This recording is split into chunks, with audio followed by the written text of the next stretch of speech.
ఉండదు కానీ ప్రాణం ఉండదు. నేను ఎక్కడ పడితే అక్కడే. నన్ను ఎందుకు తీసుకెళ్ళిపోతాను వసనాలకి? నన్ను ఎందుకు తీసుకెళ్ళిపోయి పాచేస్తాను? నన్ను ఎందుకు తీసుకెళ్ళిపోయి కాల్చేస్తాను అన్నావా? కుదరనే. ఇప్పుడు మొదటిది ఆయన రూపం అయితే, రెండోది ఏంటండి?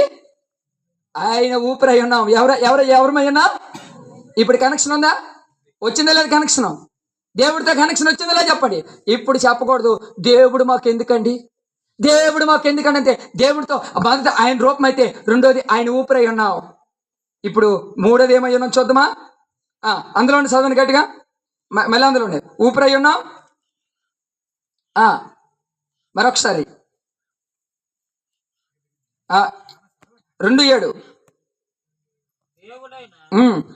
దేవుడని యెహోవా నేల మట్టితో నరుని నిర్మించి వారి నాసికానందంలో జీవవాయువులుగా నరుడు జీవాత్మ అయిను.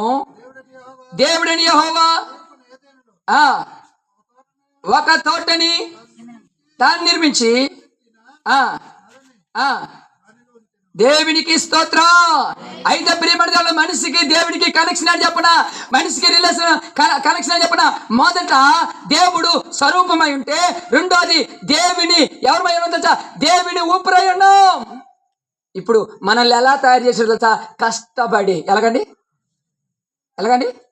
కష్టపడి తయారు చేశాడు. ఎలా తయారు చేశాడు చెప్పండి? ఎలా తయారు చేశాడు?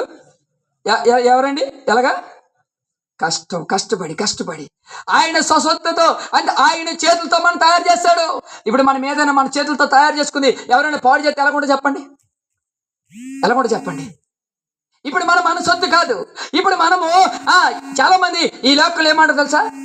నా జీవితం, నా ఇష్టం, నేను తిరుగుతాను, నేను తాగుతాను, నా తందనాలు ఆడుతాను, నువ్వెవడు నన్ను అడగడానికి? నీకేటి హక్కుంది? నువ్వు మా అమ్మవా, మా నాన్నవా? నీకేంటి?